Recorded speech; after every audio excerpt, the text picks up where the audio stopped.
Don't you dare come to my graduation ceremony. If a plain old lady like you shows up, everyone will laugh at me. It's my big day, so stay away." These were my daughter Lauren's words. She thinks I'm an embarrassment. When she called, her voice was sharp and panicked. "Hey, old lady, where are you? Leaving a silly note like that and thinking you'll get away with it? Come home right now." I could hear my husband John's voice too. Both were frantic. "My name is Kelly Brooke. I'm a 41-year-old housewife. I've been working part-time at a local real estate agency, raising Lauren and doing household chores for over a decade. I married John 15 years ago. He had Lauren from his previous marriage. I met John at work before we got married. I was working at a construction company and John was there for sales. Our company was tough on contractors, but John always had a smile and a positive attitude. I once recommended a product he was selling to my company, and as a result, his company got the contract. This led to us going out for meals several times, deepening our relationship. Eventually, he proposed, and I happily accepted. I quit my job just before our wedding. John confessed that he was living alone with his 8-year-old daughter. At first, I thought it was a lie, but it was true. I met Lauren a week before the ceremony. She was shy, hiding behind John, and not coming out in front of me. That's when I decided I would take care of her until she graduated high school. I couldn't forget Lauren's anxious eyes peeking out from behind John. Despite my family's strong disapproval, I decided to marry John. It was my first marriage, and my father was especially furious, saying I was being mocked. But I went against their wishes and married John. If I had listened to my parents, I might have avoided the troubles that were about to come. It's been 15 years since I got married. Lauren is now 16 and about to graduate from high school. Normally, this would be a joyful moment, but I couldn't feel happy. I remembered my hope of making her a respectable adult when I decided to marry John. "Hey, old lady, where's my t-shirt? Did you steal it?" Lauren started calling me old lady 3 years after we began living together. She used to be kind, but then she suddenly became rude. "Is this the t-shirt you're looking for?" I handed her the shirt from the folded laundry. "Why did you wash it? What if it shrinks? Normally, you should take it to the cleaners. You're so clueless, really so dense." I had hand-washed and air-dried the t-shirt, thinking it would be damaged at the cleaners, but I couldn't explain this to Lauren. All I could do was apologize. Lauren snatched the shirt from my hand, muttering, "You're so useless," before walking away. Her words pierced my heart. I couldn't argue back and just bowed my head. I didn't understand why Lauren had become so harsh with me. At first, I thought it was because she was teased about her father's remarriage, but that didn't seem to be the case. Around the same time, John's attitude towards me also changed. He used to smile a lot, like when he was selling, but lately he stopped smiling at home and became more sullen. He even started calling me "Hey you." Lauren's behavior seemed to follow his lead. I thought maybe I was lacking in some way, so I tried harder with the housework and took extra care of Lauren. I wanted her to grow up to be a respectable adult, but contrary to my hopes, Lauren's attitude towards me worsened day by day. Calling me old lady became the norm for her. I never heard words of gratitude from Lauren anymore. What was strange was that at parent-teacher conferences in elementary school, Lauren's behavior was normal and she wasn't rude at all. John talked normally with Lauren, even smiling sometimes. This meant that her terrible behavior was directed only at me, which hurt me even more. Whenever I tried to talk to John, his attitude was distant, completely different from before. I had no one to confide in, and I felt more and more isolated in my own home. Since middle school, Lauren stopped telling me about school, and John would attend school events. I had to learn about the schedule for school events from my neighbors. John and Lauren seemed to get along well, going out together sometimes. I wanted to be treated as family by John and Lauren too. I had always wanted to live happily together. I never imagined it would be this painful to have that wish unfulfilled. John's attitude towards me continued to worsen. "Dust is piling up on the stairs. Clean it up. You're a stay-at-home wife, aren't you? The toilet paper is almost out. Are you even cleaning the bathroom? You're really dense, you know. I frequently received such rejoins from John. Originally, when we first got married, we both shared household chores. John had been doing housework while living with Lauren, and he was happy at first to share the chores with me. But now I do all the housework. John used to say it was wrong for a stay-at-home wife to do all the housework. Lauren was an easy child to take care of, but this somehow made things worse for me.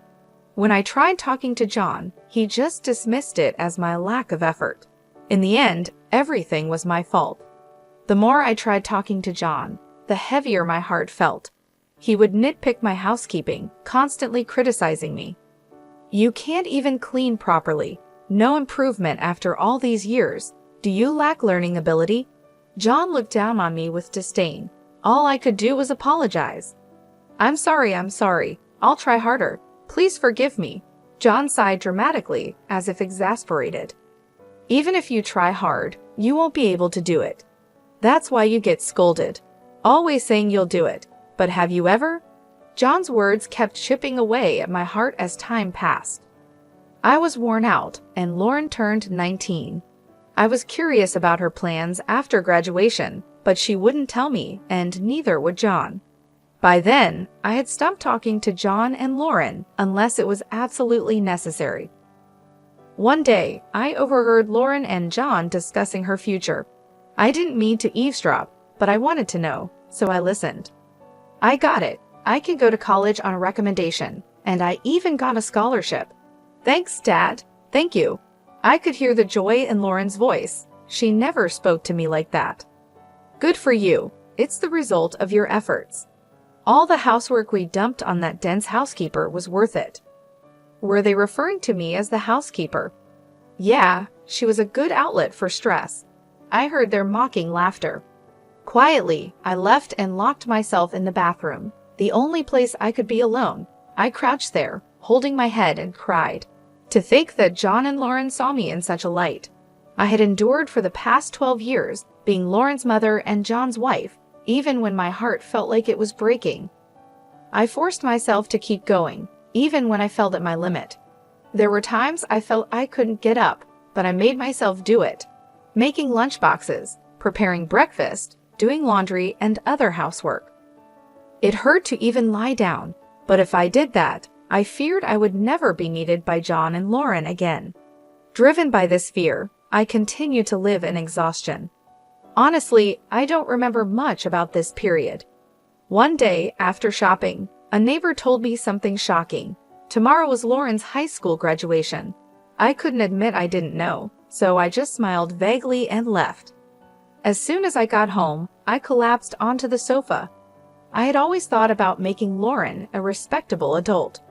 Her graduation from high school was supposed to be a milestone for that. Again, I was the only one left out in this house. I'm not allowed to have a smartphone or use a computer. The only thing I have is a simple flip phone that can only make calls. Since John handles all the school communications, I don't have any mom friends or any way to get information about the school. Still, I learned about sports days and recitals from neighbors or overheard children's conversations and secretly attended them. I wanted to attend Lauren's high school graduation and celebrate her step into adulthood.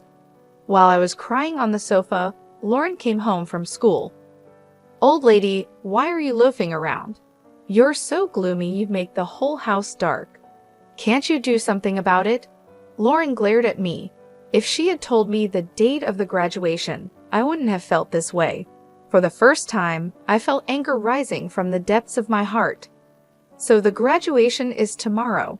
Seems you didn't tell me about it, I said with a tone of blame. Lauren looked a bit startled by my words, but then sighed dramatically. So what? You're not going to the graduation anyway, so you don't need to know the date. I was surprised. I never said I wasn't going to the graduation. Don't come. If a plain old lady like you comes, you'll just be a laughingstock. It's my big day. Absolutely do not come. Lauren's words made me feel dizzy. Clearly, she didn't think of me as family. To her, I was an embarrassing presence. Just this once, I had hoped for forgiveness, but it was denied. Her words pierced my heart. I was truly just a nuisance, clearly told so by Lauren herself. That night, John came home with a suit and a dry cleaner bag. He had taken his suit to the cleaners himself without asking me. Of course, he knew about Lauren's graduation. When I saw the suit, John commented, "Right, you didn't hear about it from Lauren." He looked at me with a mix of pity and a smirk. I realized I was the least needed in this house. Thinking I was part of the family was just my own delusion. At that moment, I realized my heart had reached its limit long ago. So I decided to end my role as a family member. The next day, John and Lauren left together for her high school graduation. I was left behind, and John even told me not to bother with dinner as they would eat out. I wasn't invited. The old me would have just silently accepted this treatment, but those days were over. I decided to leave this house. It was a decision I made last night. As soon as they left, I quickly packed my things, left a note, and left the house. I couldn't be part of John and Lauren's family anymore. I decided to seek refuge at my parents' house, a 3-hour train ride away. There, I would prepare to sever ties with John and Lauren. The note I left stated my wish to cut familial ties and live independently, and that further details should be discussed through a lawyer. I hadn't found a lawyer yet, but I knew my father could recommend one. My family is wealthy and owns a lot of land. My father is a well-known figure in the area and owns considerable real estate. I remembered meeting a lawyer during a New Year's greeting at home, so I knew my father could help. Another task I needed to do was sell the house where John and Lauren currently lived. This house was built on land owned by my father, and the construction was funded by him as a wedding gift for me. I had been repaying my father slowly with the money I earned from my real estate job, which he had also helped me get. The house, including the land, is owned by my father and legally registered in his name. At the time, John might have thought the house was a gift and never asked about the ownership because he was afraid of offending my father and losing the gift. John was the classic home tyrant, harsh to those he saw as weaker but submissive to those above him. I told my father everything that had happened. As I spoke, tears flowed uncontrollably, and I had to pause several times due to sobbing, but my father listened until the end. I saw tears in his eyes too. The most relieving part was that my father didn't criticize my initial decision to marry John. At the end, my father said, "You've been through a lot." Afterward, he made several phone calls, and lawyers and real estate managers came to the house. Everything happened quickly from there. It was decided that the house would be demolished, and the demolition was scheduled for a week later. In the note I left, I wrote, "Please leave within a week." My father commented sarcastically, "That's quite kind of you." For me, it was just to avoid any later complaints. During the week, I consulted with the lawyer about the divorce. I also shared the whole story with my mother, and we cried together. I can't forget the determined look on my mother's face. I had also discussed my future plans with my father. The priority was to establish a new foundation for my life. It took courage to talk to my parents, and it was painful, but once I did, my heart felt lighter. For the first time in 12 years, I slept soundly. 2 weeks later, while I was staying at my parents' house, I received a call on my cell phone. As expected, it was Lauren. Honestly, I didn't want to talk to her. Remembering how she had treated me, a black stain spread in my heart. I decided to ignore the call, but they didn't stop. There were several from John as well. They were probably calling about the note I left or the demolition. For 12 years, John and Lauren called me old lady and you, exploiting my efforts and treating me like a tool. I endured such treatment for a long time. The thought of dealing with them again made me shudder, but I knew I needed to settle the past to move forward. Without confronting them, I wouldn't feel at peace. I felt I owed them a proper response, so I steeled myself and answered the phone. "Hey, old lady, where are you right now?" Lauren's screeching voice pierced my ears, hurried and panicked. "Leaving such a ridiculous note. You think you'll be forgiven? Where are you now? Come back home right now. I could hear John's voice as well. They both seemed frantic. I imagined Lauren's reaction when she returned from her graduation ceremony to find no old lady to vent her stress on, and the note about the divorce and the house. I couldn't help but smile faintly at Lauren's panic. Who is this, please?" I asked. Lauren seemed taken aback by my response and stumbled over her words. I hung up the phone.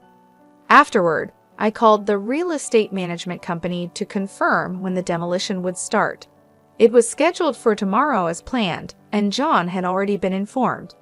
I requested to postpone the demolition to the day after tomorrow and asked them to inform John about the delay. This gave them one more day. John would probably come here, and that's when I would deliver my final message to John and Lauren. I ignored the dozens of calls from them. The next day, around noon, I heard the doorbell ring and knocking on the door. It must be John and Lauren. They would have wanted to come earlier, but the journey here could be long due to poor connections. John and Lauren appeared, panting heavily, evidently having rushed here. I had arranged for my parents to stay in another room, so it seemed like I was the only one at home. I led John and Lauren into the living room. John entered hesitantly, clearly uncomfortable around my father. My father is wealthy, well-respected, and has a commanding presence, making him a higher authority than John.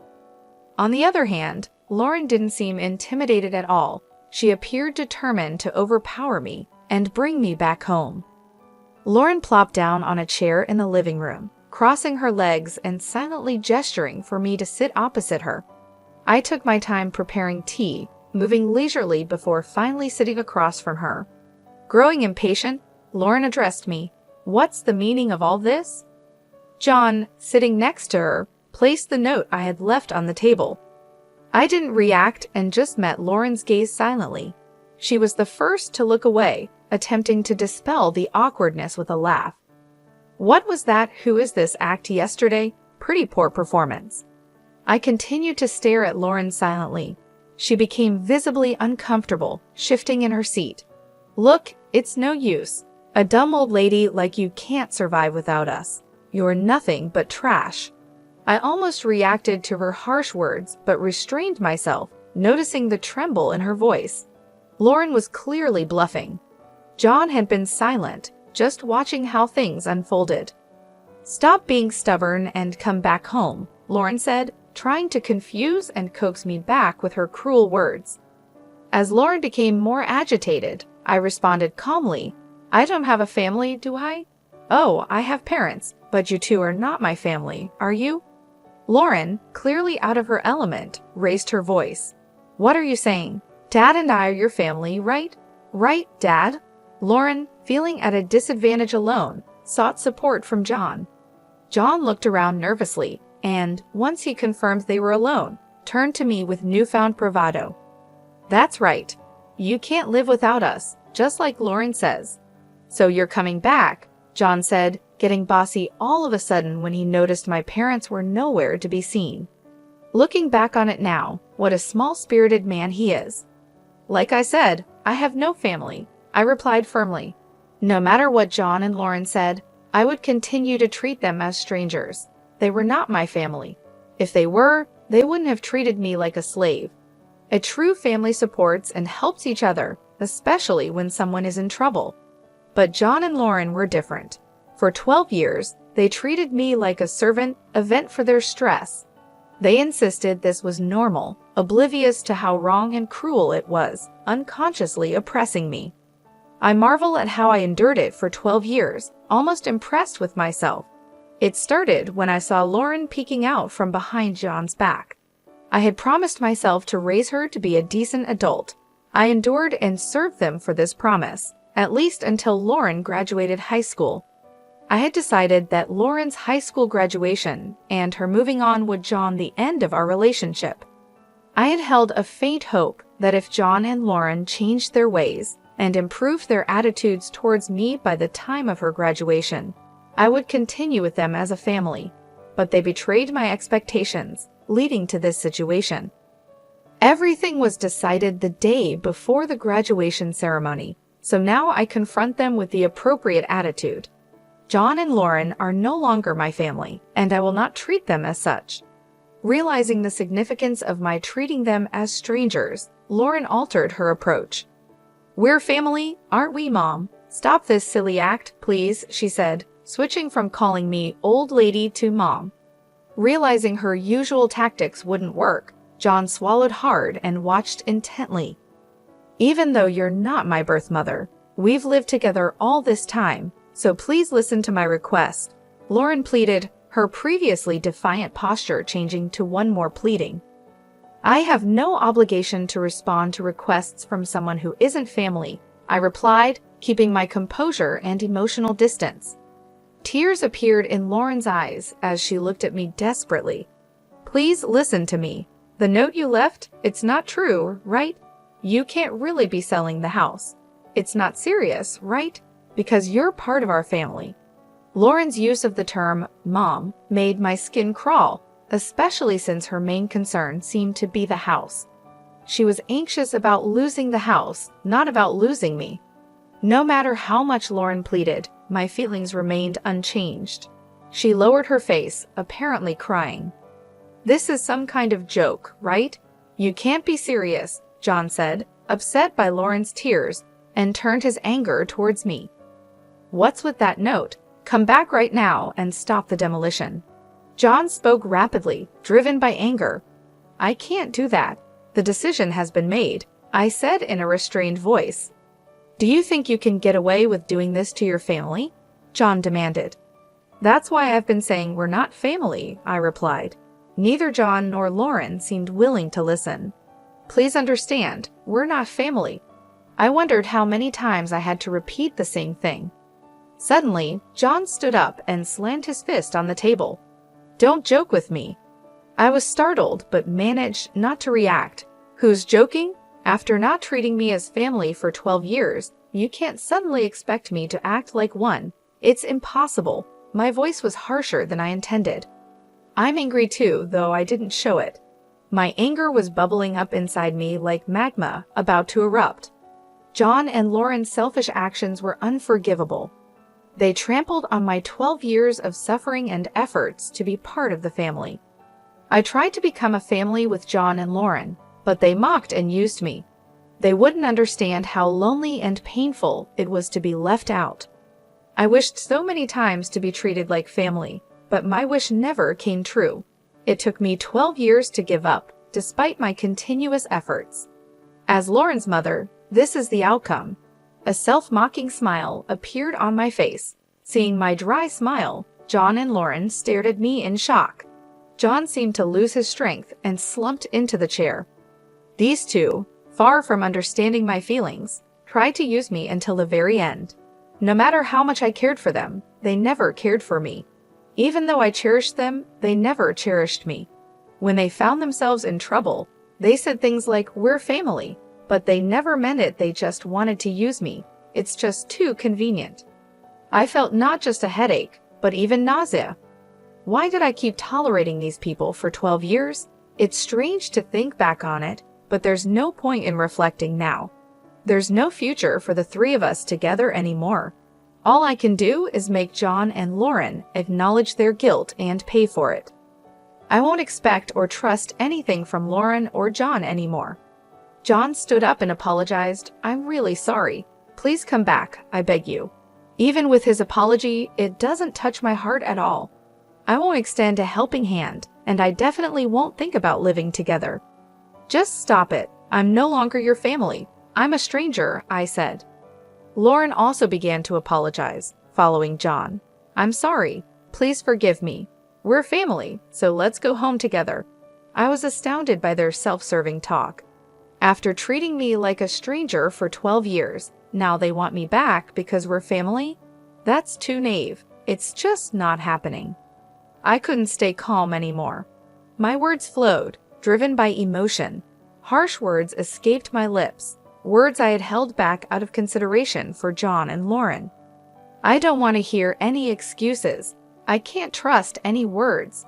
I can't ever imagine us being a family again. At this point, I placed a piece of paper in front of John. It was a divorce paper, already signed by me. Write on the divorce paper now. I'll go and submit it. Write it here. John shook his head from side to side. Then he showed me a smile. Think it over, will you? I was astounded by John's lack of grace in handling the situation. Such a small-minded man. I had always misunderstood John's ingratiating smile. The smile he showed when we first met was a sleazy expression of sizing someone up.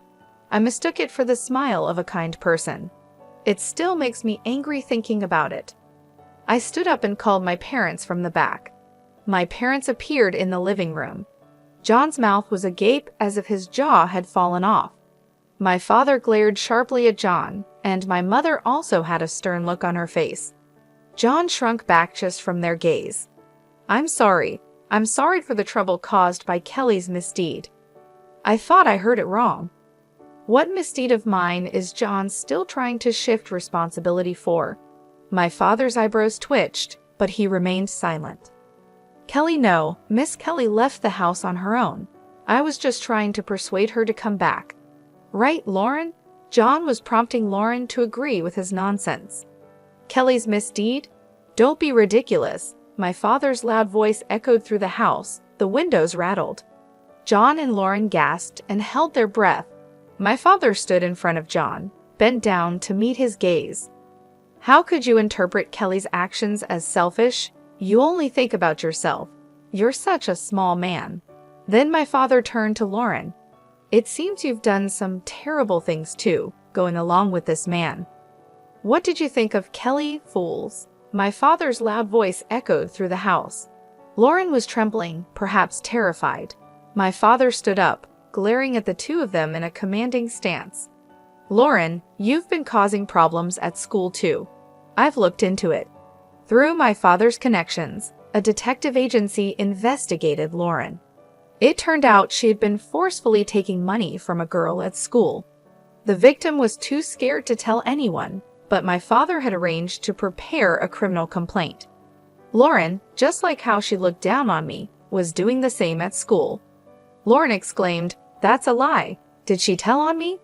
I felt like I saw Lauren's true nature, no remorse at all.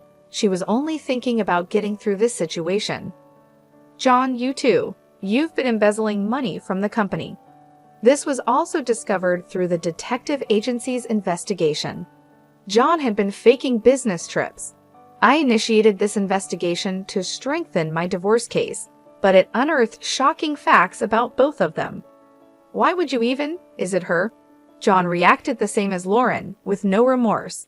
They were both unrepentant. They won't just face my punishment, they deserve consequences too. Then my mother spoke up. All right, the discussion is over. Sign the divorce papers and leave this house as soon as possible. John, sobbing, kept muttering, I don't want to, but he seemed to give up when my father handed him a pen. He sat down and signed the divorce papers. I glanced at the clock. It was almost 7:30 p.m. The last train leaves at 8:00 p.m. If they miss it, there won't be another train until the morning. In this small town, there are no taxis. If they don't catch the last train, John and Lauren won't make it to the demolition scheduled for tomorrow. They probably hadn't packed anything, thinking they could persuade me. As I hesitated to tell them, Lauren suddenly blurted out something unbelievable in a sulky tone. But this divorce was your idea, right, Dad? You should get alimony. Lauren, having been exposed, seemed to become defiant. Both my parents looked shocked. That's impossible. What you've done is essentially domestic violence, a crime. Lauren was momentarily taken aback, but then defiantly retorted, show me the proof. I placed a notebook on the table. This is a diary I started keeping since I got married. Lauren glared at me with a scornful look. You don't even have a smartphone or computer. What kind of evidence could you possibly have? A diary is a valid form of evidence, you know, not just video, audio, or pictures. Lauren looked utterly astonished. That's right. Even the lawyer acknowledged it. This diary is substantial evidence. John and Lauren, seemingly resigned, hung their heads in defeat. I dramatically checked my watch. Well, you've missed the last train. You won't be able to get home tonight. My mother looked at John and Lauren with a smug expression.